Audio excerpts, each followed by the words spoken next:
పొలిటిక్స్లో 3 రకాల బెనిఫిట్స్ ఉంటాయి. ఓకే. ఒకటి అధికారం ఉంటుంది. అవును. ఇప్పుడు ఇమాజిన్ చేసుకుందాం, భాస్కర్ రాజు లాంటి నేను క్రిస్టియానిటీ మీద మాట్లాడుతున్నాను. అవును. ఒక 10 మంది ఎమ్మెల్యేలు అయ్యారు. ఏమవుతుంది? ఫస్ట్ భాస్కర్ రాజుని తీసుకొచ్చి లోపలేసంటారా? ఎగ్జాక్ట్లీ, అందరినీ లోపలేసేయండి, పవర్ వచ్చేస్తుంది చేతి. రైట్. వాడే మినిస్టర్ అయ్యాడు, అంతే. సీఎం అయ్యాడు. సీఎం అయితే ఇక బతకనియరు. ఇక ముందు భాస్కర్ రాజుని అండమాన్లోకి తరలించండి, పవర్ అయిపోయిందా? పవర్ అయిపోయింది. నెక్స్ట్ డబ్బులు. పొలిటీషియన్లు డబ్బులు సంపాదిస్తారు, బ్లాక్ మనీ కోట్లు అండర్ గ్రౌండ్లో గోడలలో పెట్టుకుంటారు, తెలిసిందే. అది అయిపోయింది. మూడోది అమ్మాయిలు ఫుల్. సో పాస్టర్లు ఏ పని చేయరు, రైట్, ఏ పని రాదు. పొలిటీషియన్ అయితే కూడా వాడదే చేస్తాడు కదా, ఆడికేం పని రాదు. సో ఇక్కడ చేసే పని అదే, అక్కడ చేసే పని అదే. 3 వచ్చినాయి, పవర్ వచ్చింది, డబ్బులు వచ్చినాయి, అమ్మాయిలు దొరికింది, ఇంకేం కావాలి వాడికి. ఇలా చేసి యూరోప్ ని సంకనాకిచ్చారు ఈ పాస్టర్లు యూరోప్ లో ఒకప్పుడు. ఓకే. అందుకే మొత్తం యూరోప్ అంతా 1000 సంవత్సరాలు వెనక్కి వెళ్ళింది. 1000 సంవత్సరాలు వెనక్కి వెళ్ళింది. ఒక రాజు నచ్చలే, నువ్వు దిగురా అంటే దిగిపోయేటోడు. అంత పవర్ఫుల్ ఉన్నారు వీళ్ళు పోపులు ఆ కాలంలో. అంటే ఎవడు రాజు అవ్వాలి, ఎవడు కాకూడదు వీడు డిసైడ్ చేస్తాడనమాట. అందుకే కదా సెక్యులరిజం అనేది వచ్చింది. సో ఇప్పుడు ఈరోజు కొందరు పనిగట్టుకొని వాళ్ళను ట్రాప్ చేయడానికి ఫోన్లు చేసి మేము ఒక పొలిటికల్ పార్టీ పెడుతున్నాము అంటే ఎమ్మెల్యేలుగా ఎంపీలుగా పెడుతున్నాము అనగానే వీళ్ళకి ఆశ పుట్టింది. అదే పొలిటిక్స్లోకి వెళ్తే మాకు పండగే పండగ. ఎలక్షన్స్కి ముందే 50 crores ఇస్తున్నా అంటే మరి ఎవరికైనా ఉండదా సార్? సో ప్రాబ్లం అదే. ఇక్కడ ఏంటంటే వీళ్ళకి ఏ పని రాదు. ఈవెన్ వీళ్ళ చేతికి ఒక జాడు ఇచ్చి ఊడరా అంటే అది కూడా రాదు. ఏ పని చాతగాని సన్నాసులనే పాస్టర్ అంటాం. సో వాడికి ఉత్త పుణ్యానికే కోట్లు నా దగ్గర ఉన్నాయని ఒకటి ప్రలోభ పెడితే పడిపోడా, ఈజీగా పడిపోతాడు. సో మొత్తం ఆశపడ్డాం సార్, మా క్రిస్టియానిటీకి చాలా మంచి జరుగుతుందని మేము ఆశపడ్డామని చెప్తున్నారు వాళ్ళు. ఆశ పడతారు వీళ్ళు, ఆశ పెడతారు కూడా. ఇప్పుడు ఒక వ్యక్తి నీ ప్రలోభ పెడతారు ఎట్లా వీళ్ళు? ఇమాజిన్ చేద్దాం, ఒకటికి బాధ ఉంది, బాధ లేనివాడు ఎవడు ఉంటాడు ప్రపంచంలో? అందరికీ బాధలు ఉంటాయి. ఒకటికి ఏదో ఆరోగ్య సమస్య వచ్చింది, వాడు గుళ్ళకు తిరుగుతాడు, అక్కడ తిరుగుతాడు. సో పాస్టర్ ఒకటి పట్టుకుంటాడు, మీ దేవుళ్ళని నమ్మితే నీకు ఇది పోతరా, మా మతానికి మారు, బాప్తిజం తీసుకో, నీకు వెంటనే జబ్బు తగ్గిపోతుంది. ప్రలోభం కాదా ఇది? మరి నువ్వొక్కడిని ప్రలోభం పెట్టొచ్చు, మతం మార్చొచ్చు, వాడి దగ్గర డబ్బులు తినొచ్చు. కానీ నీకొక్కడు ఫోన్ చేసి నా దగ్గర 150 ఎకరాలు ఉన్నాయి, 1 ఎకరం 20 కోట్లు 30 కోట్లు అంటే ఇటు టెంప్ట్ గాడా అవుతాడు. అంటే ఇక్కడ ప్రాబ్లం అంతా ఏంది నాగేందర్? నువ్వు ప్రలోభ పెట్టి అమాయకులని మతం మార్చి వాళ్ళ దగ్గర డబ్బులు దొబ్బుకుంటే మాత్రం అది న్యాయం, నీతి. కానీ ఇంకోరు నీకు ఫోన్ చేసి ఇలా నా దగ్గర డబ్బులు ఉన్నాయి పొలిటికల్ పార్టీ అని అంటే మాత్రం వాడు దుర్మార్గుడు. అంతేగా సార్, డబుల్ స్టాండర్డ్ కాదా? అంటే నువ్వు ప్రలోభ పెంచి ఇతరుల్ని మోసం చేయొచ్చు, వేరేళ్ళు నిన్ను మోసం చేద్దామని ఒక నాటకం ఆడితే మాత్రం నీకు బాధ అయ్యి వాళ్ళు మతోన్మాదులు అయిపోయారు. ఆశపడ్డాను సార్, మంచి జరుగుతుంది మాకు. ఎట్లా అంటే ఆడవాళ్ళకి కుట్టు మిషన్ల దగ్గర నుంచి అన్ని ఇస్తా అన్నారు, ఆల్కహాల్ కూడా ఇస్తా అన్నారు సార్. ఆ ఆల్కహాల్ తాగే కదా మా ప్రవీణ్ పగడాల బకెట్ దండేశాడు. వీళ్ళు చెప్తున్నా కదా, వీళ్ళంత దొంగలు ఉండరండి. దొంగలన్నా కనీసం ఒక రూల్ ఉంటుంది, వైట్ కాలర్ థీఫ్స్ అంటారు వీళ్ళని. అంటే దర్జాగా దొంగతనం చేస్తారు, బిచ్చ పోలని వదలరు, బెగ్గర్స్ని కూడా వదలరు 10% తీసుకునేదాకా. రైట్. వాళ్ళు ఇస్తే బెగ్గర్ కూడా ఇచ్చాడు చూడు అని గర్వంగా చెప్పుకుంటారు, చూపించి ఎవరి దగ్గర అయితే ఉండొద్దో మీకు ఉండి మీరు ఇవ్వలేకపోయారు కానీ ఆడిచ్చాడు మీకేం రోగం ఇవ్వడానికి అని చెప్పేసి చెప్పడానికి అది గర్వంగా చెప్పుకుంటారు, అచీవ్మెంట్ లాగా. రైట్. ఇన్ఫ్యాక్ట్ ఆ మాట చెప్పినప్పుడే నువ్వు చచ్చావురా నువ్వు.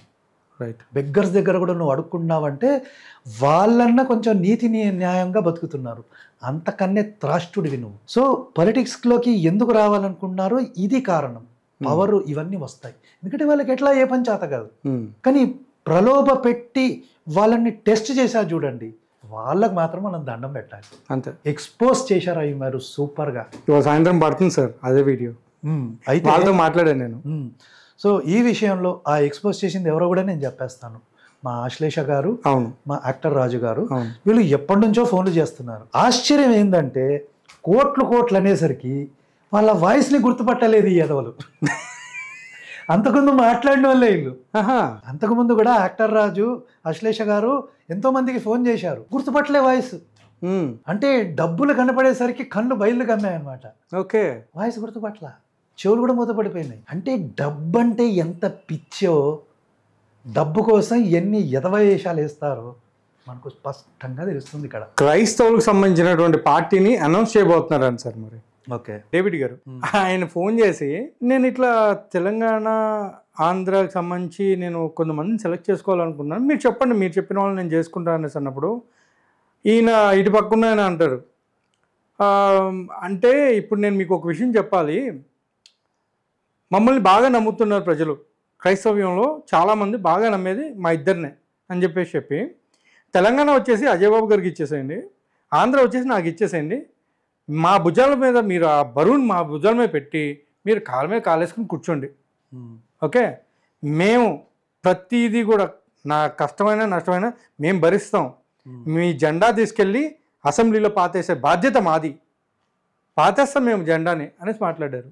సార్ ఎంత ఎట్టా సార్? నేను చెప్తున్నాను కదండి, వీళ్ళకి కనుక చర్చలు ఉంటే ఆ చర్చిలో ఉన్నోళ్ళే వీళ్ళకి ఓట్లేయరు. ఆ చర్చిలలో ఉన్నోళ్ళే వీళ్ళకి ఓట్లేరు. వీళ్ళంతా దరిద్రులు లేరా అని. లక్ అండి. ఇంకొక అది ఎవరైతే ఇంకా మాట్లాడిన పర్సన్ ఎవరైతే ఉన్నారో ఆ పర్సన్కి చర్చ అనేది లేదంటలేండి, పర్లేదు, సేఫ్. వాళ్ళ ఇంటోళ్ళు కూడా వేయరు, వాళ్ళ ఇంటోళ్ళు కూడా వేయరు. ఎందుకంటే వీళ్ళు ఎంత ఎదవలో తెలుసు. అఫ్కోర్స్ ఈ పేర్లన్నీ నేను వింటూ ఉంటాను, మా వాళ్ళు చెప్తూ ఉంటారు, అప్పుడప్పుడు వీడియోలు కనిపిస్తాయి. పోతే నేను నమ్మేది ఏంటంటే, అసలు క్రైస్తవ సిద్ధాంతమే తప్పైనప్పుడు అందులో ఏవాడు ఉంటే ఎలిగాడు ఉంటే మలిగాడు ఉంటే వాడు పీకేదేముంది? క్రైస్తవ సిద్ధాంతమే తప్పుడు సిద్ధాంతం. అందులోకి వెళ్ళారంటే జీవితం అంతా సంకనాకి ఆడి బర్బాద్ అయ్యే టైంలోనే ఆడ మతంలోకి వెళ్ళాలి. కాబట్టి అందులో పాస్టర్ ఎంత ఎడ్యుకేటెడ్ ఉన్నాడు, అవలగాడు ఉన్నాడు, అది ఇమ్మెటీరియల్. అది అసలు సిద్ధాంతమే తప్పు. పోతే ఈ సిద్ధాంతాన్ని అడ్డం పెట్టుకొని వీళ్ళు మాత్రం మంచిగా డబ్బులు సంపాదించుకున్నారు. అదైతే అంటే ఇక 200% నిజం. అది ఎవరైతే హిందూస్ అనేసి మాట్లాడుతున్నారు, ముస్లిమ్స్ అని మాట్లాడుతున్నారు, క్రిస్టియానిటీ అని మాట్లాడుతున్నారు, వీళ్ళల్లో ఎవరైనా సరే రాజకీయాల్లో ఉన్నప్పుడు ఎవరైతే బలుగు బలహీన వర్గాలు ఎవరైతే ఉన్నారో వాళ్ళు లబ్ధి పొందే అవకాశాలు ఉన్నాయంటారు, లేవంటారు? యాక్చువల్గా ప్రతి పొలిటికల్ పార్టీకి వాళ్ళ ఓన్ ఎజెండా ఉంటుంది. సో ఏ పొలిటికల్ పార్టీ కూడా చూడండి, సిన్సియర్గా వచ్చి జనాలకి సర్వీస్ చేయాలనే పొలిటికల్ పార్టీలు మాత్రం లేవు, ఇంకా దాదాపు అయిపోయినాయి. కొన్ని ఉన్నాయి, కొన్ని బేసిక్ నీడ్స్ అయితే ఇవ్వాలి వాళ్ళు. కానీ రాబోయే కాలంలో మాత్రం పొలిటికల్ పార్టీలోకి వెళ్ళేవాళ్ళు, పొలిటికల్ పార్టీలు పెట్టేవాళ్ళు వాళ్ళ బాగోగు చూసుకోవడానికే పొలిటిక్స్లోకి వస్తున్నారు, కానీ ప్రజాసేవకు మాత్రం ఎవ్వరూ రావట్లేదు. ఓకే, కొన్ని పార్టీలు ఉన్నాయి జెన్యూన్గా సర్వీస్ చేయాలని, కానీ మనం ఈరోజు గమనిస్తే ఏ పొలిటికల్ లీడర్ కూడా హానెస్టీ అనేది, సిన్సియారిటీ అయితే ఎవరికీ లేదు. కానీ ఇప్పుడు వీళ్ళు క్రైస్తవులు కనుక పొలిటికల్ పార్టీ పెడితే దొంగ చేతికి తాళాలు ఇచ్చినట్టు అవుతుంది. ఓకే, ఎందుకంటే అసలే వీళ్ళు దొంగలు, వాళ్ళకు మీరు పవర్ ఇచ్చారా మొత్తం నాకేస్తాడు. సార్ ఫైనల్గా ఈ ఇద్దరు గురించి మీరు చెప్పాలనుకుంటే ఏం చెప్తారు సార్? ఎవరండి? నేను పేర్లు తీయాలంటే నాకేం ప్రాబ్లం లేదు. XYZ పిచ్చోడు పిచ్చినాకుడు ఎవడో ఇలాంటి వాళ్ళని అయితే నేను పెద్ద పట్టించుకోను. ఎందుకంటే ఇప్పుడు మనం ఎవరికి వాల్యూ ఇస్తాము అంటే సమాజానికి ఏమన్నా చేసే వాటికి వాల్యూ ఇస్తాము. దమ్మిడికి పనికిరాక ఏ చదువు చదవక ఎదుటివాడిని మనిషిగా చూడని వాడు నా దృష్టిలో మనిషే కాదు.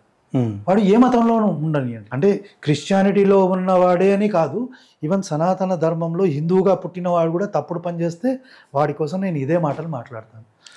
ఇలాంటి వాళ్ళు వీళ్ళ వల్లనైతే సమాజం బాగుపడదు. అయితే బైబిల్లో ఒక కాన్సెప్ట్ ఉందన్నమాట. చెప్పండి సార్. ఒక పట్టణం ఉంటే దానిలో దొంగతనాలు దోపిళ్ళు చేస్తే ఆశ్రయపురం అని ఒక ప్లేస్ ఉంటుంది. ఆ దొంగల్ని అందరిని అక్కడ పంపించేస్తారనమాట, పంపించి అక్కడే పెట్టేస్తారు. ఓకే, వాడు ఎన్ని రోజులు ఉంటాడో అన్ని రోజులు, అంటే తడిపార్ అంటారు. తడిపార్ అంటే అంటే వెలివేసేయడం లాంటిది. ఓకే ఓకే, ఆశ్రయపురం అని పేరు కూడా ఉంది బైబిల్లో. ఇప్పుడు లేటెస్ట్గా మనకు అమెరికా నుంచి న్యూస్ వస్తుంది ఏంటంటే LAలో చాలా మంది ఇల్లీగల్ ఇమిగ్రెంట్స్ అందరు అక్కడ ఉన్నారని. ఓకే, అందుకే వాళ్ళని ఎలగొట్టాలని పోతే వాళ్ళే దాడులు చేసి ఈవెన్ అటాక్ చేస్తున్నారు పోలీసు వాళ్ళని. పోలీసు వాళ్ళతో కాక వేరే ఫోర్స్ని కూడా ఈ ట్రంప్ దించుతున్నాడు. అంటే ఆయన చేసే విధానం కొంచెం తప్పు, పద్ధతి ప్రకారం చేయాలి. సో ఇప్పుడు మీరు చెప్పిన పేర్లు ఉన్నాయి చూడండి, పాస్టర్ల పేర్లు, వీళ్ళని అందరినీ ఆశయపురానికి పంపించేయాలి. ఓకే, అంటే ఒక ప్లేస్ సెలెక్ట్ చేసి అక్కడ జైలు లాంటిది కట్టి ఒక 2 పూటల భోజనం పెట్టి గొడ్డు చాకిరీ చేయించాలి. అక్కడ పంపించేస్తే మన సమాజం ప్రశాంతంగా ఉంటుంది. Right sir. అయితే ఇక్కడ ఏంటంటే ఈ ఇన్సిడెంట్ అయిన తర్వాత, కాల్ రికార్డింగ్ అవి లీక్ అయిన తర్వాత ఒక పాస్టర్ మన ఎక్స్క్రిప్షన్ ప్రవీణ్కి ఫోన్ చేశారు. చేసి ఆయన చెప్పిన ఒక మాట ఉంది, ఏంటంటే మీరు చాలా గొప్ప పని చేశారు అని చెప్పేసి మాట్లాడడం జరుగుతుంది.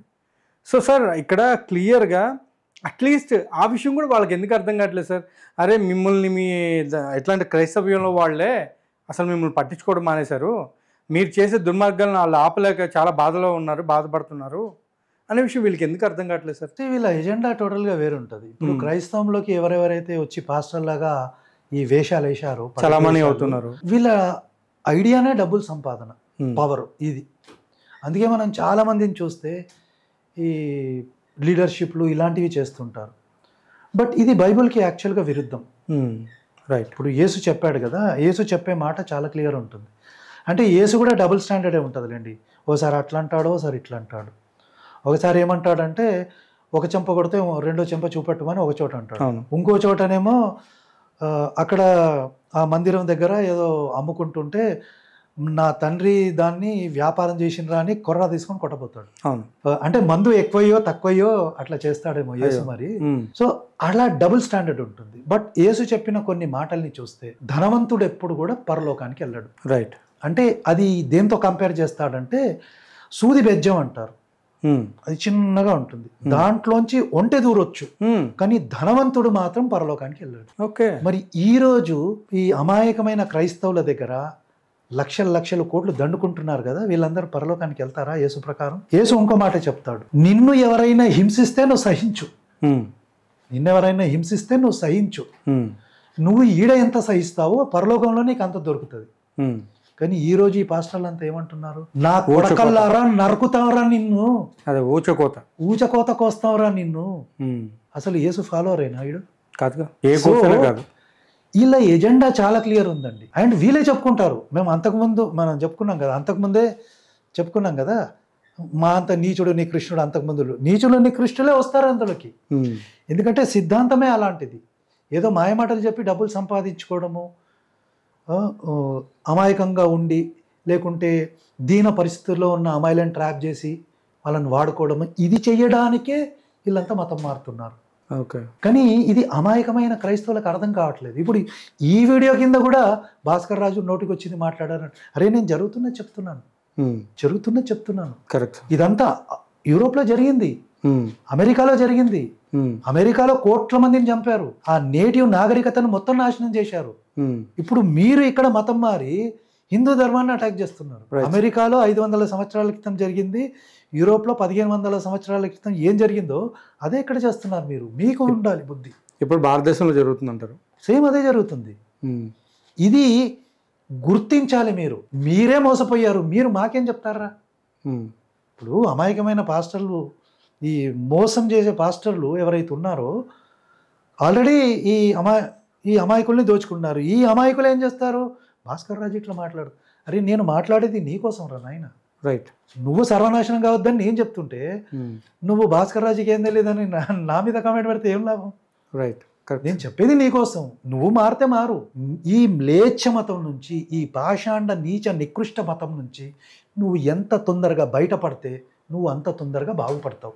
లేదంటే మీరు చెప్పారు కదా పేర్లు, అలాంటి వాళ్ళ చేతిలో పడి నీ జీవితం నాశనం అవుతుంది, నీ తరతరాలు నాశనం అవుతాయి. అది కావద్దనుకుంటే దీన్ని వదులు, గర్వాపసి అవు, అంతే. అదొకటే సొల్యూషన్. విన్నారు కదండి.